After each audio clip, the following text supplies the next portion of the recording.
warahmatullahi wabarakatuh. Waalaikumsalam warahmatullahi wabarakatuh. Bismillahirrahmanirrahim. Alhamdulillahirabbil alamin. Assalatu wassalamu ala asrofil anbiya wal mursalin Sayyidina wa maulana Muhammadin wa ala alihi wa sahbihi ajmain. Yang terhormat Bapak Kepala Sekolah SDN Tanjung 1 Kecamatan Pademau, dan yang saya hormati Bapak dan Ibu guru segenap tenaga pendidik dan kependidikan di lingkungan kerja SDN Tanjung 1. Yang saya hormati Bapak dan Ibu sekalian, perkenalkan saya Samsul Arifin, merupakan calon guru penggerak angkatan 9 yang berasal dari SDN Tanjung 1 Kecamatan Pademau, Kabupaten Pamekasan.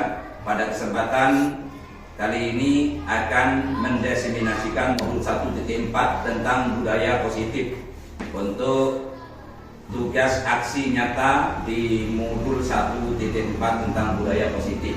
Seperti kita ketahui bersama bahwa tujuan pendidikan di sini menurut Ki Hajar Dewantara adalah menuntun segala kodrat yang ada pada anak, baik itu kodrat alam maupun kodrat zaman, supaya mencapai keselamatan dan kebahagiaan yang setinggi-tingginya, baik sebagai manusia maupun sebagai anggota masyarakat.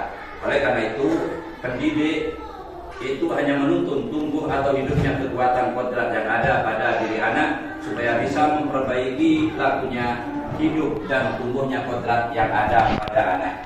Ki Hajar Dewantara juga mengatakan bahwa peserta didik itu bagaikan benih, sedangkan sekolah itu bagaikan ladang, dan pendidik itu merupakan petani. Bagaimana kita selaku petani, sebagai petani, untuk menumbuh kembangkan dari benih yang kita tanam di ladang tersebut. Begitu juga dengan seorang pendidik, ketika kita memang pendidik atau peserta didik murid, bagaimana kita untuk bisa menumbuh kembangkan peserta didik dalam memberikan suatu pembelajaran di sekolah. Setidaknya kita itu menuntun, bukan menuntut pada peserta didik agar bisa berkembang dan tumbuh sesuai dengan kodrat alam, baik itu kodrat alam ataupun kodrat zaman. Nah, di sini juga akan saya sampaikan tentang budaya positif. Budaya positif merupakan perwujudan dari nilai-nilai atau keyakinan universal yang diterapkan di sekolah.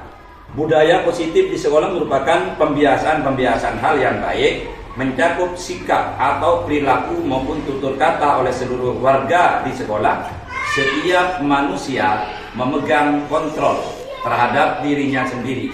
Baik atau buruk seseorang, hanya dirinya sendirilah yang bisa mewujudkan. Dalam artian, budaya positif ini bisa kita simpulkan kebiasaan-kebiasaan baik yang kita lakukan di sekolah ataupun di kelas. Dengan demikian, dengan adanya budaya positif di sini, kita akan memberikan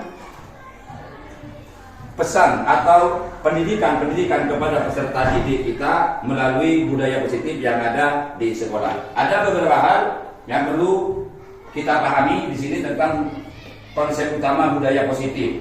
Yang pertama yaitu perubahan paradigma belajar, yang kedua disiplin positif, yang ketiga kebutuhan dasar manusia, yang keempat motivasi perilaku manusia, yang kelima posisi kontrol guru, yang keenam keyakinan kelas, dan yang ketujuh segitiga restitusi. Apa itu perubahan paradigma belajar? Perubahan paradigma belajar adalah membangun budaya positif sekolah dapat menyediakan lingkungan yang positif, aman dan nyaman, agar siswa atau peserta didik tersebut mampu berpikir, bertindak, dan mencipta dengan merdeka, mandiri, dan bertanggung jawab. Disiplin sangat berkaitan dengan kontrol guru terhadap siswa. Dalam artian kita bagaimana menekankan kepada peserta didik di sekolah ini agar berperilaku budaya positif, dalam artian kedisiplinan dalam kehidupan sehari-hari. Apa itu makna disiplin? Di sini kita lihat bersama, disiplin berasal dari bahasa Latin yang kata asalnya disiplina, yang mana arti dari itu adalah belajar. Maka makna asal dari kata ini berkonotasi dengan disiplin diri dari murid-murid Socrates, Plato. Makanya di sini disiplin itu diartikan belajar. Disiplin diri membuat orang menggali potensinya menuju sebuah tujuan apa yang dia hargai. Namun dalam budaya kita makna disiplin telah berubah menjadi sesuatu yang dilakukan seseorang pada orang lain untuk mendapatkan kepatuhan. Ada kebutuhan dasar manusia. Apa saja kebutuhan dasar manusia? Dalam lingkaran kebutuhan dasar manusia di sini ada rasa senang. Pada diri manusia tentunya ingin mempunyai rasa senang. Sehingga dengan mempunyai rasa ingin senang di sini, manusia sering bertamasya, traveling atau healing, jalan-jalan dan sebagainya. Yang penting orang itu bisa membuat senang dan sebagainya. Yang kedua, manusia pada dasarnya itu ingin diterima dan dikasih sayangi. Artinya rasa kasih sayang pada diri manusia itu ada. Sehingga dalam keluarga, baik itu orang tua ataupun kerabat, famili dan lain sebagainya, manusia itu rasa ingin disayang dan dicintai oleh sesama dalam keluarga. Apalagi sebagai peserta didik di sekolah, paling tidak ingin dicintai oleh guru ataupun pendidik yang ada di sekolah. Yang ketiga, kebutuhan dasar manusia itu bisa, artinya menerapkan materi-materi. Peserta didik di sekolah itu bisa menerapkan, mengimplementasikan apa yang sudah didapat atau diperoleh di sekolah dari bapak dan ibu guru. Mengimplementasikan di rumah, misalkan oleh bapak dan ibu guru dinasihati untuk melaksanakan sholat 5 waktu, berbakti kepada orang tua, maka sang anak itu ataupun manusia itu akan mengikuti apa yang telah kita perintahkan atau yang telah kita berikan informasi-informasi baik atau perilaku-perilaku yang baik agar bisa dilaksanakan di rumah. Artinya tidak hanya di sekolah.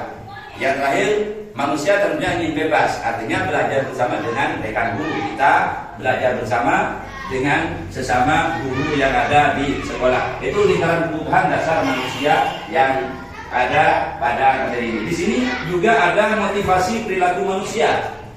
Motivasi perilaku manusia, ada 3 teori motivasi perilaku manusia, yang mana pada intinya nanti merupakan tujuan disiplin positif. Ini nanti. Yang pertama, untuk menghindari ketidaknyamanan atau hukuman. Artinya, motivasi perilaku manusia di sini dengan adanya budaya positif ini, kita bisa mengurangi hukuman ataupun sanksi kepada peserta didik.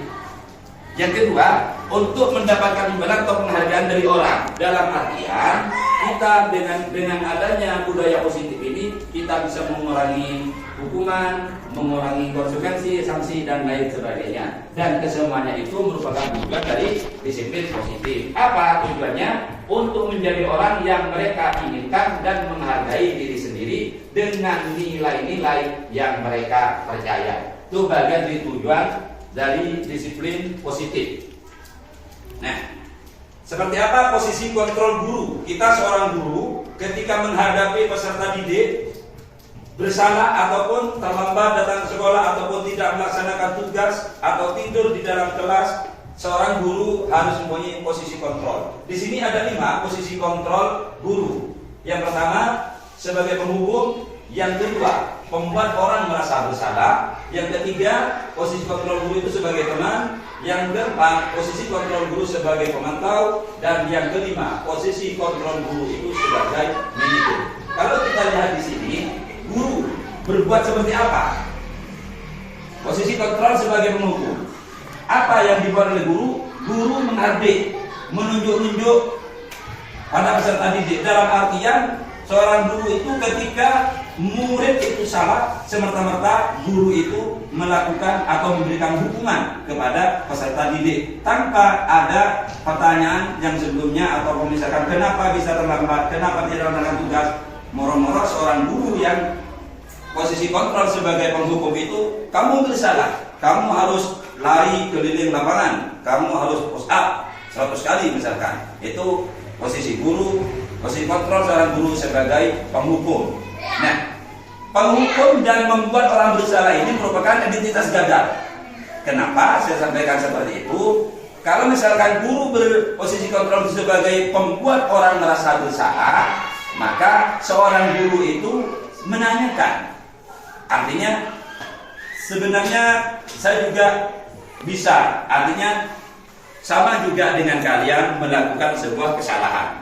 Ya, artinya posisi kontrol seorang guru itu akan menanyakan, akan bertanya kepada peserta didik yang terlambat misalkan, atau peserta didik yang tidak melaksanakan tugas dan sebagainya. Artinya posisi kontrol kita sebagai pembuat orang merasa bersalah.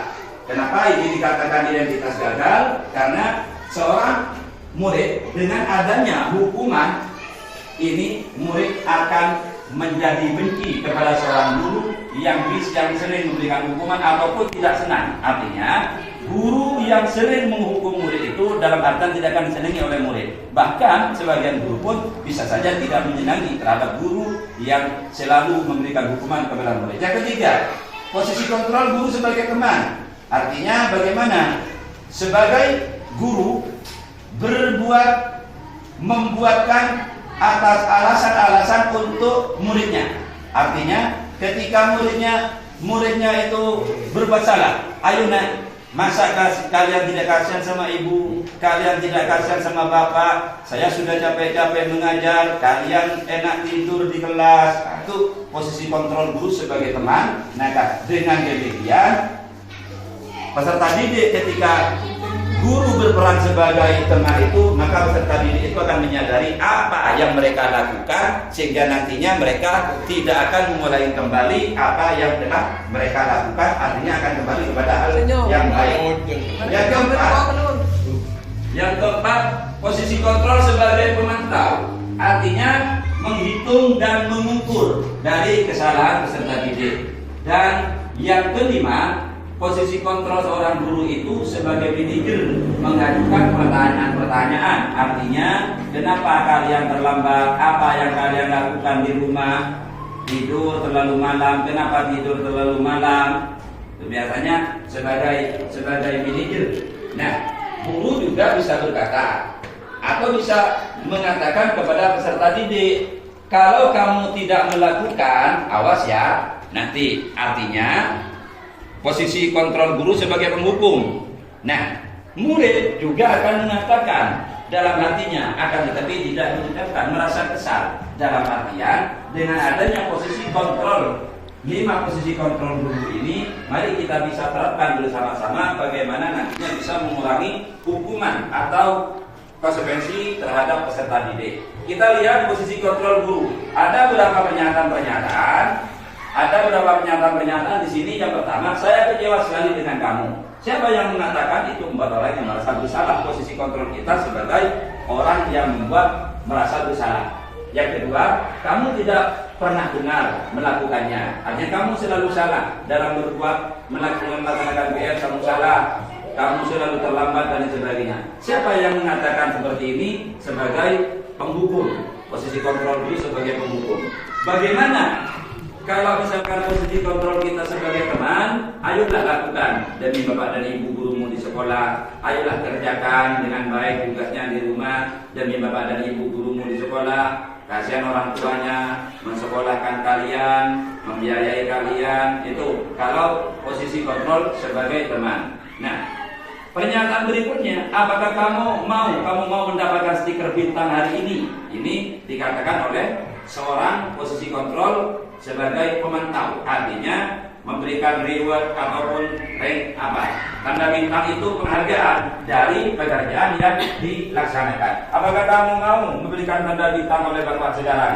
5 tanda bintang. Apakah kamu mau nanti kalau tugasnya selesai dan benar akan diberikan tanda 5 bintang? Dan itu dikatakan oleh seorang pemantau. Berikutnya, bagaimana kamu bisa menyelesaikan masalah ini? Artinya ketika kita posisi kontrol sebagai manajer, kita menanyakan kepada peserta didik, bagaimana kamu bisa menyelesaikan tugas ini atau masalah ini, sedangkan kamu belajar tidak bersungguh-sungguh misalkan, sedangkan kamu belajar bermain-main, datang sering terlambat, melaksanakan tugas tidak pernah dikerjakan dan lain sebagainya. Dan yang terakhir, pernyataan berikutnya, kamu selalu yang paling terakhir. Itu posisi kontrol sebagai penghukum. Yang namanya penghukum bapak dan ibu tanpa menanyakan dan lain sebagainya, moro-moro murid bersalah langsung dihukum, keluar-keluar dan lain sebagainya. Hal ini dengan adanya sosialisasi atau diseminasi ini, kita mengurangi hukuman-hukuman kepada peserta didik untuk bisa menerapkan beberapa kontrol seorang guru kepada peserta didik dalam kehidupan sehari-hari ketika kita melakukan pembelajaran di sekolah. Nah, artinya dengan adanya diseminasi ini kita mengurangi hukuman, kita menerapkan posisi kontrol seorang guru yang 5 ini, yang tadi sebagai penghukum, merasa berbuat bersalah, terus manajer, pemantau, dan sebagainya. Nah, berikutnya ada keyakinan kelas. Keyakinan kelas merupakan sebuah nilai-nilai kebajikan universal yang telah disepakati secara tersirat dan tersurat, lepas dari adanya latar belakang suku, negara, bahasa maupun juga agama. Keyakinan kelas di sini dibuat secara bersama-sama dengan seluruh siswa yang mempunyai nilai-nilai kebajikan yang dapat dipercaya. Artinya kita bersama peserta didik, Bapak dan Ibu, membuat sebuah keyakinan kelas yang kita sepakati bersama untuk diikuti. Dalam artian keyakinan kelas itu ditawarkan kepada peserta didik bagaimana enaknya keyakinan kelas sehari-hari ini. Dengan adanya keyakinan kelas ini kita bisa mengontrol peserta didik. Dengan demikian adanya kesalahan peserta didik kita kembalikan pada keyakinan kelas yang sudah kita sepakati bersama. Oleh karena itu pembuatan keyakinan kelas di sini setidaknya dibuat bersama-sama dengan peserta didik. Jangan-jangan membuat keyakinan kelas peserta didiknya tidak tahu, misalkan orang-orang sudah ada keyakinan kelas, terlambat misalkan keyakinan kelas sudah dibuat tanpa diketahui oleh peserta didik, itu hal yang salah. Oleh karena itu kesimpulan dari keyakinan kelas di sini, ketika kita membuat keyakinan kelas dibuat secara bersama-sama dan tanpa melihat latar belakang suku, negara, dan ras serta lain-lainnya. Artinya kita buat kesepakatan bersama, tidak melihat agamanya apa, terus dari suku apa dan sebagainya. Yang penting kita membuat keyakinan kelas di sini untuk kearifan atau kebijaksanaan kita dalam melaksanakan pembelajaran sehari-hari di sekolah. Nah, di sini ada peraturan dan keyakinan kelas. Tadi sudah juga disampaikan keyakinan kelas itu terkait dengan hal kebajikan yang universal. Di sini ada perbedaan peraturan kelas dan keyakinan kelas. Peraturan kelas selalu kembalikan buku ke tempatnya. Maka keyakinan kelasnya itu tanggung jawab. Bentuk tanggung jawab dari peserta didik ketika menggunakan buku yang ada di kelas, misalkan sudah ada keyakinan kelas bersama, yaitu tanggung jawab. Apa bentuk tanggung jawabnya? Setelah membaca harus diletakkan pada tempatnya. Karena di sini merupakan aturan, maka keyakinan kelasnya tanggung jawab. Yang kedua, dilarang mengganggu orang lain. Itu sebuah aturan yang di kelas. Dilarang mengganggu orang lain. Misalkan temannya pada waktu belajar, dilarang mengganggu teman yang sedang belajar. Apa keyakinan kelasnya? Menghormati orang lain. Ini kan kalimat-kalimat kebajikan yang universal, yang sekiranya tidak terlalu berbau negatif atau terlalu berpihak negatif kepada peserta didik dan lain sebagainya. Yang ketiga, ada sebuah peraturan hadir di sekolah 15 menit sebelum pembelajaran dimulai. Keyakinan kelasnya seperti apa? Menghormati orang lain, berkomitmen. Artinya kita tidak boleh datang terlambat ke sekolah ataupun masuk ke dalam kelas. Yang keempat, dilarang melakukan kekerasan. Ini aturan. Maka keyakinan kelasnya dibuat keselamatan, menghormati orang lain. Karena kalau di antara peserta didik kita itu melakukan kekerasan antar sesama, antar teman, maka di situ juga akan berdampak negatif kepada kita sebagai pendidik. Maka dibuatkan keyakinan kelas, keselamatan, menghormati orang lain. Yang kelima, dilarang menggunakan narkoba. Itu sebuah aturan. Apa keyakinan kelasnya? Kesehatan. Kesehatan itu mencakup keseluruhan. Sudah kesehatan dari keyakinan kelas, maka aturannya dilarang menggunakan narkoba. Nah, peraturan berikutnya bergantian atau menunggu giliran, katakanlah antri. Keyakinan kelas menghormati orang lain, bersabar. Di sini sebenarnya juga keyakinan kelas budayakan antri. Dalam artian ketika peserta didik kita di dalam kelas menyetorkan tugas ataupun diberi tugas dalam menyetor ke bapak dan ibu guru, itu budayakan antri. Maka keyakinan kelas itu menghormati orang lain dan bersabar. Walaupun keadaan sudah selesai, akan tetapi ada teman-temannya menyetor masih dikoreksi oleh bapak dan ibu guru, maka teman yang lain itu paling tidak menunggu dengan sabar. Yang keenam, gunakan masker. Ini pada waktu COVID-19 dulu kita juga dianjurkan menggunakan masker. Nah, keyakinan kelas seperti apa? Kesehatan dan keselamatan. Karena pada waktu COVID-19 itu dengan adanya corona itu bisa virus yang bisa menebar pada teman berikutnya, maka aturannya pada waktu itu diwajibkan menggunakan masker. Apa keyakinan kelas? Kesehatan atau keselamatan. Yang terakhir, jangan berlari di kelas atau koridor. Artinya di dalam kelas tidak boleh lari dan sebagainya, harus menjaga keselamatan. Bagaimana keyakinan kelas? Keselamatan dan keamanan bersama. Ini keyakinan kelas yang merupakan bagian contoh dari keyakinan kelas untuk bisa kita terapkan dalam kehidupan sehari-hari ketika kita memberikan pembelajaran di sekolah. Nah, budaya positif di sini ada budaya positif, lingkungan positif, keyakinan kelas, maka muncullah peraturan kelas.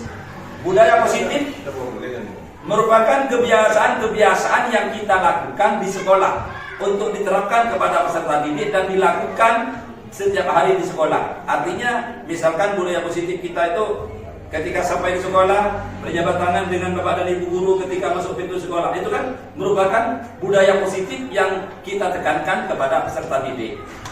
Terus ketika masuk kelas kita biasakan panggil salam. Itu salah satu contoh budaya positif. Lingkungan yang positif akan menghasilkan hal yang positif juga. Artinya ketika bapak dan ibu guru itu memberikan pemahaman tentang budaya positif kepada peserta didik, maka lingkungan kita itu juga akan selalu positif. Dalam artian peserta didik dalam bertingkah atau melakukan sesuatu itu tentunya melakukan hal-hal yang positif. Karena kita sudah menerapkan budaya positif. Kalau tidak mulai dari kita sebagai tenaga pendidik, kita sebagai guru, mana mungkin peserta didik kita melakukan budaya positif di lingkungan sekolah ini untuk menjadikan lingkungan sekolah yang positif. Untuk itu kita buat keyakinan kelas dan peraturan kelas untuk bisa keyakinan kelas itu bisa kita sepakati bersama. Nah, berikutnya ada pendalaman tentang keyakinan kelas. Guru dan murid. Ada pendapat guru dan murid di sini. Guru tugasnya mengajar. Ya, tugas guru itu mengajar, mendidik, menjawab pertanyaan ketika murid bertanya. Ada pelajaran yang tidak dimengerti, itu murid bertanya maka guru menjawab. Yang keempat, tugas guru itu mengatur kelas. Bagaimana kelas itu bisa bersih, bagaimana kelas itu bisa kondusif ketika kita mulai pembelajaran. Dan yang kelima, tugas guru itu menegakkan peraturan kelas atau peraturan sekolah. Yang keenam, menjalankan keyakinan kelas yang sudah dibuat secara bersama-sama dengan peserta didik. Dan yang keenam, peduli terhadap semua murid, tidak pandang pilih, tidak pandang bulu, ini si A, anaknya si B, ini orangnya kaya misalkan, itu tidak boleh pandang bulu. Artinya harus peduli terhadap semua murid yang ada di sekolah ataupun yang ada di kelas kita. Itu tugas guru. Murid tugasnya apa kepada ibu? Murid tugasnya belajar, membaca, menghasilkan yang terbaik dari dirinya sendiri. Itu tugas murid. Artinya bagaimana murid itu berlomba-lomba hal kebaikan.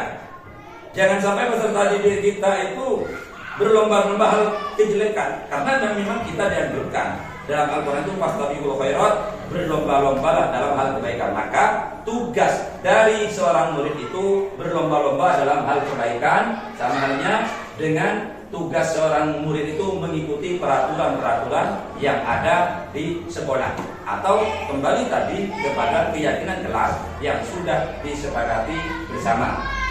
Selanjutnya tugas murid itu mendengarkan guru ketika memberikan pelajaran. Saya sendiri ketika masuk kelas, apabila murid itu masih belum kondusif, ada yang berbicara dan lain sebagainya, saya tetap diam.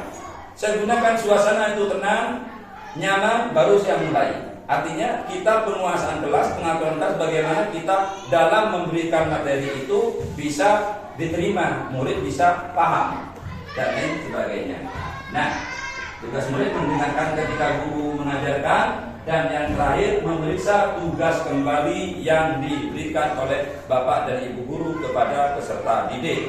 Dalam artian ada peserta didik kita yang lalai dalam melaksanakan tugas, perlu kita periksa, perlu kita berikan masukan, perlu kita support dan motivasi dan lain sebagainya. Bagaimana peserta didik itu bisa antusias dan semangat dalam melaksanakan tugas. Guru tugasnya bukan, ya. Artinya guru, kalau tadi tugasnya guru tugasnya mengajar, mendidik, menjawab pertanyaan dan sebagainya. Sekarang guru tugasnya bukan menyakiti atau mencaci murid. Guru itu bukan menyakiti atau mencaci murid dan sebagainya. Misalkan muridnya tugasnya salah, nampak dia kamu bodoh dan sebagainya, itu bukan tugas guru.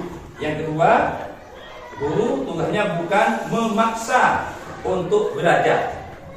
Dalam artian guru itu tidak boleh memaksakan peserta didik untuk belajar. Misalkan ada yang nakal, saya tidak mau belajar, tidak mau, kamu harus belajar sekarang, dipaksakan. Karena apa? Hal yang dipaksakan itu hasilnya juga tidak akan maksimal. Buat bagaimana peserta didik itu bisa lebih punya kesadaran untuk belajar. Artinya seorang guru tidak boleh memaksakan peserta didik untuk belajar. Yang ketiga, guru tugasnya bukan menerapkan barang-barang murid. Artinya guru itu tugasnya bukan merapikan. Artinya merapikan barang-barang murid, atasnya, sepatunya dan sebagainya. Paling tidak guru itu memberikan contoh agar supaya diikuti atau murid itu bisa mengikuti apa yang kita lakukan. Secara tidak langsung memang guru itu, apalagi sampai diucapkan, setiap gerak-gerik kita itu sebenarnya itu digugu dan ditiru.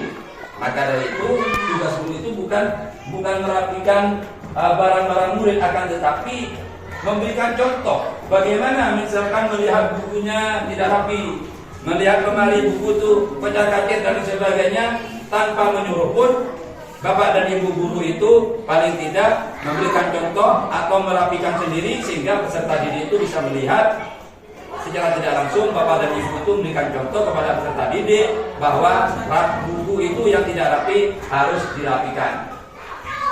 Nah, murid di sini murid tugasnya bukan menyakiti guru.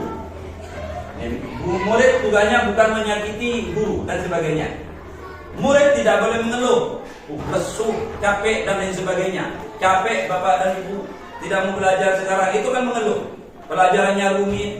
Berikan kebebasan kepada peserta didik ketika belajar agar tidak mengeluh dan lain sebagainya. Kalau keputusannya bagaimana anak-anak bisa dipahami? Karena anak-anak itu peserta didik kadang-kala sulit mau menyampaikan hal yang tidak dimengerti. Satu contoh misalkan, tadi dalam pembelajaran zakat itu bisa terima. Ketika diterangkan seperti ini, zakat emas dan lain sebagainya, ketika ditanyakan bisa dipahami? Iya. Ketika diberikan contoh, berarti salah dalam menjawab, berarti itu tidak paham. Maka dari itu murid itu harus kita dekati. Barangkali ada yang tidak dimengerti, berikan waktu untuk bertanya. Itu contoh bila pendapat guru dan murid. Nah, kita masuk pada segitiga restitusi. Kalau kita lihat segitiga restitusi, hal mungkin bagi Bapak dan Ibu itu hal yang baru. Segitiga restitusi. Apa itu segitiga restitusi? Segitiga restitusi itu merupakan proses untuk menciptakan kondisi bagi murid untuk memperbaiki kesalahan mereka. Memperbaiki kesalahan murid sehingga mereka bisa kembali pada keyakinan kelas dan menumbuhkan budaya positif dalam diri sendiri pada peserta didik. Artinya, ketika kita melihat segitiga restitusi di sini, ketika kita menyelesaikan murid yang bermasalah, kita lakukan segitiga restitusi. Segitiga restitusi itu merupakan cara untuk menyelesaikan sebuah permasalahan dari peserta didik untuk kembali kepada kegiatan kelakuan yang benar agar dia itu menjadi orang yang sukses. Artinya menumbuhkan budaya-budaya positif, tidak lagi mereka itu terpengaruh pada budaya-budaya yang negatif. Segitiga restitusi juga merupakan sebuah strategi yang dapat dilakukan sebagai proses menciptakan kondisi menuntun murid untuk memperbaiki kesalahan-kesalahan yang mereka lakukan. Dengan penerapan segitiga restitusi juga diharapkan mampu meningkatkan motivasi murid untuk lebih baik sepanjang hidupnya, dan motivasi tersebut muncul dari dalam diri sendiri, bukan karena faktor takut maupun mengharapkan imbalan. Nah, proses segitiga restitusi ini diawali dengan memberikan pernyataan-pernyataan yang tepat yang dapat menggali hal-hal yang menjadi penyebab dan konsekuensi suatu kesalahan yang dilakukan oleh murid. Dalam artian Bapak dan Ibu, segitiga restitusi ini kita menyelesaikan sebuah masalah juga tanpa masalah, bukan mengatasi masalah tanpa masalah, akan tetapi mengatasi murid yang bermasalah agar tidak mengulangi perbuatan yang sudah dilakukan dan kembali kepada keyakinan kelas yang sudah kita sepakati bersama. Dan maka segitiga restitusi seperti itu. Nah, ada 9 ciri restitusi. Yang pertama, bukan untuk menebus kesalahan. Ketika kita menyelesaikan permasalahan murid Bapak dan Ibu dengan menggunakan segitiga restitusi itu, bukan menebus sebuah kesalahan, ya. Bukan menebus kesalahan, namun untuk belajar dari sebuah kesalahan yang dilakukan oleh peserta didik. Artinya, ciri-ciri kita menyelesaikan sebuah masalah dari peserta didik itu, yang pertama, kita menyelesaikan masalah itu bukan berarti kita menebus dari sebuah kesalahan tersebut, akan tetapi berusaha bagaimana peserta didik itu belajar dari kesalahan yang ada agar tidak mengulangi kembali. Yang kedua, memperbaiki hubungan. Artinya memperbaiki hubungan antara kita sebagai pendidik dengan murid. Sehingga dengan demikian, apabila ada permasalahan yang kita hadapi dari peserta didik, menghadapi dengan tenang. Dengan adanya permasalahan itu kita selesaikan dengan segitiga restitusi supaya permasalahan itu bisa selesai dan menyadarkan kembali peserta didik untuk bisa kembali kepada perbuatan yang benar. Ciri yang ketiga, ciri-ciri restitusi itu yang ketiga, tawaran bukan paksaan. Yang saya sampaikan dari awal tadi, bukan memaksa, menawarkan. Artinya bagaimana seandainya nanti kalian mengulangi kembali dari perbuatan ini, bagaimana seandainya kalian ini nanti tidak mengerjakan tugas lagi dan lain sebagainya. Itu jadi segitiga restitusi. Yang keempat, restitusi itu menuntun untuk melihat ke dalam diri.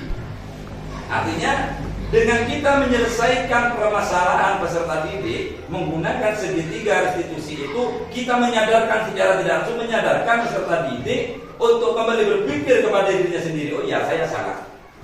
Kalau saya berbuat seperti itu, saya salah. Maka dengan adanya restitusi seperti itu, peserta didik itu akan sadar bahwa apa yang dilakukan oleh peserta didik itu merupakan perbuatan yang salah. Itu ciri segitiga restitusi. Yang keenam, restitusi diri adalah cara yang paling baik untuk memperbaiki diri. Dan memang perlu kita pahami Bapak dan Ibu, tidak seorang pun bisa merubah perilaku manusia. Jangan-jangan kita sebagai pendidik, apakah bisa merubah perilaku atau perbuatan peserta didik yang nakal dan lain sebagainya? Tidak bisa. Hanya kita itu mengarahkan kepada hal yang baik ini dengan cara segitiga restitusi ini. Jadi jangan dipaksakan, kamu harus seperti ini, kamu harus seperti ini. Hal yang seperti itu tidak akan menyelesaikan masalah. Justru murid itu akan tambah minder, akan tambah takut, dan murid itu akan tambah membangkang. Tetapi kalau kita gunakan dengan segitiga restitusi, membuat hubungan kita dengan murid itu lebih dekat dan membuat murid itu berpikir kepada dirinya sendiri. Artinya murid itu sadar, oh ya, saya salah tadi. Saya tadi tegur oleh Bapak dan Ibu. Saya berbuat seperti itu, berarti saya salah. Saya harus kembali tidak lagi melakukan perbuatan yang saya lakukan tadi. Artinya seperti itu. Yang ketujuh, restitusi itu fokus pada karakter bukan tindakan. Artinya karakter dari peserta didik, bukan kita bertindak dan lain sebagainya, bukan kita bertindak. Artinya menghukum. Tadi juga misalkan ada murid yang salah, bukan kita langsung menindak salah. Misalkan satu yang nakal dan lain sebagainya, ke barat dan ke timur, keluar dan sebagainya. Jangan kita melakukan tindakan. Maka Maka kita harus selesaikan dengan segitiga restitusi ini. Kita fokus kepada solusi. Solusinya bagaimana agar anak seperti ini tidak melakukan kembali, misalkan kelas 1 ada berapa murid sering keluar dan sebagainya. Kita fokus kepada masalah itu, kita carikan solusinya. Kita hanya berupaya.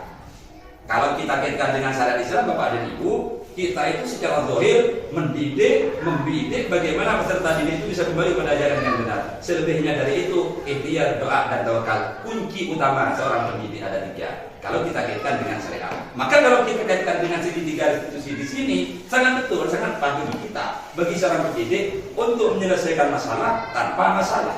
Karena seringkali yang ditemui Bapak dan Ibu itu maunya menyelesaikan masalah. Ada murid misalkan bertengkar, oleh Bapak dan Ibu ditindak yang salah, dipukul, bukan menyelesaikan masalah, akan tetapi menambah sebuah masalah. Apa yang terjadi? Orang tua tidak akan terima dengan perlakuan kita, akan mendatangi sekolah kita, maka masalah itu akan berlarut-larut. Akan tetapi dengan adanya segitiga restitusi ini merupakan cara yang paling mudah bagi kita untuk menyelesaikan masalah tanpa masalah dan mengembalikan peserta didik itu kepada jalan yang benar. Artinya tidak ulang kembali perbuatan-perbuatan yang dilakukan tadi.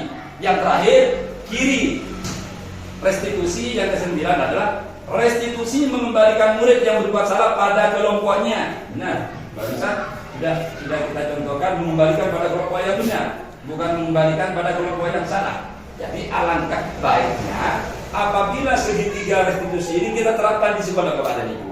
Dengan adanya segitiga restitusi ini, kita akan mengurangi hukuman, akan lebih dekat hubungan dengan murid dengan adanya segitiga restitusi ini. Akan tetapi yang kita alami sebelumnya tanpa menggunakan segitiga restitusi, ada yang bertengkar kita tindak, ada yang begini kita tindak, karena orang tua dari wali murid itu tidak sama pemikirannya, bisa saja menimbulkan hal yang negatif. Dalam artian tidak akan menyelesaikan masalah, akan tetapi memunculkan masalah yang baru. Itu 9 ciri restitusi. Sekarang kita lihat segitiga restitusi. Ini yang disebut dengan segitiga restitusi badan ibu. Segitiga restitusi itu caranya 3. Untuk menyelesaikan sebuah permasalahan dari peserta didik itu, kalau kita menggunakan segitiga restitusi ada 3. Yang pertama, kita menstabilkan identitas. Ketika murid itu bersalah, tidak melaksanakan katakan terlambat, seperti itu. Contohnya terlambat masuk kelas. Yang pertama, kalau kita gunakan segitiga restitusi, menstabilkan identitas. Artinya, Bapak dan Ibu itu mengatakan setelah peserta didik itu dipanggil oleh Bapak dan Ibu, satu contoh kemarin ada kelompok itu datang terlambat, saya suruh duduk, setelah selesai pelajaran saya panggil ke depan. Tadi kamu terlambat ya? Iya. Kenapa? Saya tidurnya agak malam. Itu kan menstabilkan identitas dulu. Menstabilkan identitas. Yang pertama, langkah yang pertama, ketika ada murid yang terlambat tadi salah, misalkan ada yang tidur, kamu tadi kok tidur nak di dalam kelas waktu ibu mengajar? Iya Bu, kenapa? Saya tidurnya terlalu malam, saya main HP. Kamu tahu kan apa keyakinan kelas kita yang sudah kita sepakati bersama? Nah, di situ menstabilkan identitas yang pertama itu. Kita murid itu akan lebih senang dengan penyelesaian seperti itu. Yang pertama, menstabilkan identitas. Yang kedua, validasi tindakan yang salah. Memang benarnya ibu juga melakukan kesalahan seperti itu, teman yang lain juga melakukan kesalahan juga sama seperti itu. Akan tetapi, ayo kita ke depannya bagaimana caranya agar supaya tidak terulang kembali. Memang kalau kita lihat peserta didik sekarang itu, kalau begitu halus dan lain sebagainya, seakan-akan tidak mendengarkan apa yang telah kita sampaikan. Terus yang ketiga, yang terakhir itu menanyakan keyakinan kelas. Sehingga dengan penyelesaian segitiga restitusi dengan ketiga langkah di sini Bapak dan Ibu akan menyelesaikan masalah yang saya sampaikan tadi. Jadi mari kita terapkan segitiga restitusi ini, kita terapkan di kelas dengan cara membuat keyakinan kelas bersama-sama, disepakati bersama. Ketika ada yang terlambat dan sebagainya, pakailah segitiga restitusi dengan cara menstabilkan identitas, terus validasi tindakan yang salah, dan kita menanyakan kembali keyakinan kelas yang sudah kita sepakati bersama. Dengan demikian, dia itu kan kembali sadar dan kita bisa membuat peserta didik itu kembali pada jalan yang benar. Dalam artian di sekolah kita itu kan selalu diterapkan budaya-budaya positif, termasuk segitiga restitusi dalam penyelesaian masalah dari peserta didik. Baik, terima kasih Bapak dan Ibu. Mungkin itu yang perlu saya sampaikan, merupakan bagian dari modul 1.4 untuk bisa dilaksanakan Bapak dan Ibu di sekolah. Terima kasih. Dan mungkin di antara Bapak dan Ibu ada yang ingin ditanyakan terkait dari paparan materi yang saya sampaikan, silakan saya beri waktu demi baiknya dalam kita menjalankan sebuah pembelajaran di sekolah, dalam kita bertindak terhadap murid untuk menghindari hukuman, menghindari konsekuensi dan lain sebagainya. Dia persilakan. Ya, silakan Ibu Rahmatun terlebih dahulu. Terima kasih atas waktunya. Ya. Kami tanyakan apa perbedaan keyakinan kelas dan peraturan kelas, itu saja. Baik, terima kasih. Langsung saya jawab dulu. Ada sebuah pertanyaan yang sangat bagus. Apa perbedaan peraturan kelas dengan keyakinan kelas? Memang hampir sama. Keyakinan kelas, peraturan kelas, cuman beda di depan. Cuman perbedaannya sangat signifikan Bapak dan Ibu. Peraturan kelas itu dibuat tanpa persetujuan oleh peserta didik.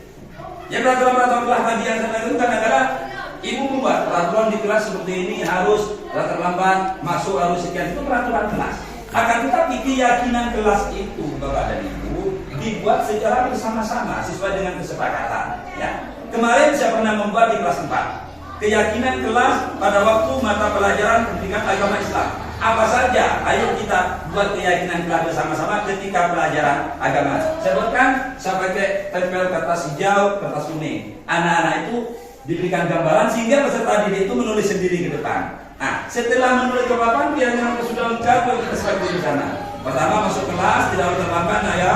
Iya.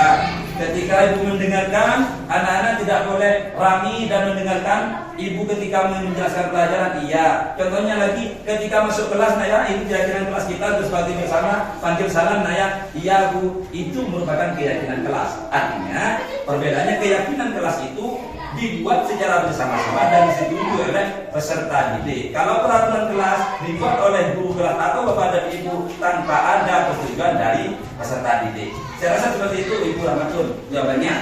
Ya Pak. Baik, terima kasih. Silakan Ibu Hasni tadi. Tadi sudah dijelaskan tentang 5 posisi kontrol dalam mewujudkan budaya positif. Salah satunya adalah penghukum. Ya. Yang saya tanyakan adalah jika seandainya guru menyuruh murid untuk keluar dan mengerjakan tugasnya di luar kelas, apakah ketika anak tersebut tidak mengerjakan PR, apakah itu disebut penghukum? Baik, terima kasih atas pertanyaannya Bu Hasnia. Dan ini sempat bagi saya sendiri sebagai CGP ini merasa termotivasi dan terinspirasi dari pertanyaan ini. Kita lihat realita, fakta yang ada. Diakui atau tidak, saya sendiri sebelum terjun atau dulu sebagai calon guru penggerak, kalau saya simpulkan, setelah saya mempelajari posisi kontrol guru itu, saya berpikir sendiri, berarti saya masuk di posisi kontrol yang mana? Itu yang sempat saya berpikir. Setelah saya masuk 1.4 itu, saya berpikir Bapak dan Ibu, berarti saya masuk di posisi kontrol yang mana? Bahkan walaupun tidak 100%, mungkin 99% saya masuk dari posisi kontrol sebagai penghukum. Kan seperti itu. Nah, setelah mempelajari ini, sedikit demi sedikit kita terapkan bersama. Maka dari itu, melalui destinasi ini, ayo kita bergerak bersama, kita lakukan terapkan 5 posisi kontrol. Pertanyaan Bu Hasnia tadi, apakah itu termasuk hukuman? Misalkan ada murid yang tidak mengerjakan tugas, akan tetapi sampai di sekolah itu belum selesai, lantas murid itu belum mengerjakan tugas, dikeluarkan. Karena seperti itu bahasnya, dikeluarkan. Apakah itu termasuk hukuman? Dan posisi kontrol seperti apa yang dilakukan oleh Bapak dan Ibu guru yang mengeluarkan muridnya itu? Maka ketika ada seorang guru itu menghukum, katanya itu sudah termasuk hukuman. Mengeluarkan murid itu termasuk hukuman. Jadi posisi kontrol yang dipegang oleh guru itu sebagai penghukum dari peserta didik atau murid yang sudah melakukan kesalahan. Saya rasa seperti itu. Terima kasih. Yang lain silakan. Mungkin ada hal yang ditanyakan dari Bapak dan Ibu dari materi yang sudah disampaikan atau belum dipahami? Persilakan. Silakan Ibu Hana. Terima kasih waktu yang telah diberikan. Tanyanya, apakah sama pendekatan restitusi itu dengan hukuman? Dan apa tujuan dari segitiga restitusi itu? Baik, Ya. cukup Bu ya. Terima kasih. Kalau boleh saya tangkap, saya analisis dari pertanyaan Ibu Hana tadi. Beliau merupakan guru kelas 4. Apakah sama hukuman dengan pertanyaan tadi? Pendekatan restitusi dengan hukuman sama enggak? Intinya seperti itu. Dan apa tujuan dari segitiga restitusi? Baik, terima kasih. Pendekatan hukuman dengan segitiga restitusi itu berbeda Bapak dan Ibu. Tadi sudah disampaikan segitiga restitusi itu menyelesaikan sebuah permasalahan untuk bisa mengembalikan peserta didik kepada hal yang positif, untuk menjadi sukses. Artinya menyadarkan bahwa dia itu salah. Itu kalau segitiga restitusi tadi sudah sampaikan, menyelesaikan sebuah persoalan yang membuat peserta didik itu sadar dan bisa kembali kepada yang benar. Contoh tadi, segitiga restitusi ada 3, tadi sudah sampaikan. Menstabilkan identitas. Menstabilkan identitas itu artinya menanyakan tentang kesalahan-kesalahan dari peserta didik. Jadi hukuman berbeda dengan segitiga restitusi. Kalau segitiga restitusi itu masih menstabilkan identitas, menanyakan keyakinan kelas dari 3 materi tadi. Akan tetapi hukuman itu semata-mata tanpa melihat adanya permasalahannya itu kenapa. Terus kenapa terlambat? Misalkan satu contoh. Kalau kita tidak menggunakan segitiga restitusi Bapak dan Ibu terhadap peserta didik, kita bisa patah. Kenapa saya sampaikan seperti itu? Ada murid terlambat, setengah jam sudah baru masuk. Moro-moro kita bertindak sebagai penghukum. Kamu terlambat, silakan keluar. Tidak boleh masuk kelas. Itu sudah jelas sebagai penghukum. Padahal ibu kan tidak tahu kenapa yang bisa menyebabkan anak itu terlambat. Paling tidak kan harus seperti itu. Nah, untuk mengetahui itu Bapak dan Ibu, kita gunakan segitiga restitusi, menstabilkan identitas, menanyakan, dan kita mengembalikan kembali keberagaman kelas. Setelah kita mengetahui, maka kita akan membuat sadar peserta didik, oh iya saya salah, memang saya salah. Akan tetapi ada faktor yang harus diperhatikan. Saya pernah mengalami dari peserta didik itu memang setiap pagi dia harus mengantar ibunya ke pasar. Dia sering terlambat. Pada berikutnya saya perhatikan terlambat lagi. Kalau saya bertindak sebagai bertindak sebagai penghukum tanpa menanyakan, itu kan fatal. Ketika dikeluarkan, terlambat dikeluarkan. Maka nanti akan datang di sekolah. Kenapa Tuan Asyik dikeluarkan? Kok tidak boleh mengikuti pelajaran? Karena sudah terlambat. Sudah ditanya enggak? Kenapa terlambat? Nah, seperti itu. Maka tujuan dari segitiga restitusi itu Bapak dan Ibu untuk menyelesaikan sebuah permasalahan yang membuat peserta didik itu sadar bahwa dirinya itu salah dan mengembalikan kepada perbuatan-perbuatan yang benar. Saya rasa seperti itu Bu Hana, terima kasih. Silakan waktu yang lain untuk bisa menanyakan. Beca atau Bu Tati, silakan. Dari materi tadi yang disampaikan, saya sebagai pendidik, sebagai guru, saya merasa tertarik sekali dengan adanya budaya positif ini.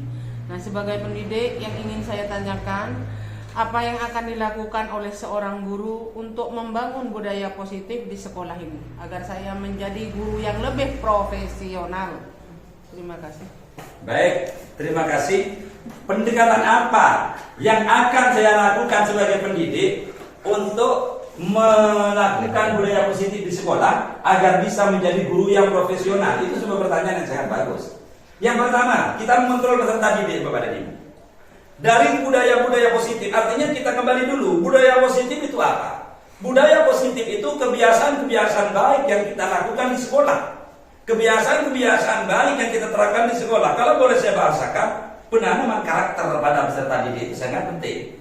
Jadi katanya kita sebut dengan budaya positif. Bagaimana menanamkan peserta didik itu untuk bisa berbuat baik, bertindak hal yang positif atau melakukan perbuatan-perbuatan yang baik? Langkah yang pertama, mendekati peserta didik atau mengontrol keadaan peserta didik Bapak dan Ibu. Dalam artian mengontrol setiap tindakan. Bukan hanya kita mendekati saja, tidak. Kita lihat tugasnya diselesaikan tidak. Kita lihat peserta didik yang melakukan kesalahan misalkan pada waktu kita menerangkan pelajaran. Nah, di sisi lain kita dekati peserta didik itu. Itu langkah yang pertama untuk menerapkan budaya positif di sekolah. Yang kedua, kita berikan keyakinan kepada mereka, kepada peserta didik tentang budaya-budaya positif. Artinya, kalau kita bertindak hal-hal yang positif, maka kita akan menjadi orang yang baik. Satu contoh misalkan, kalau kita beriman misalkan dan bertakwa, itu kan juga penanaman karakter. Kita akan lihat derajatnya oleh Allah.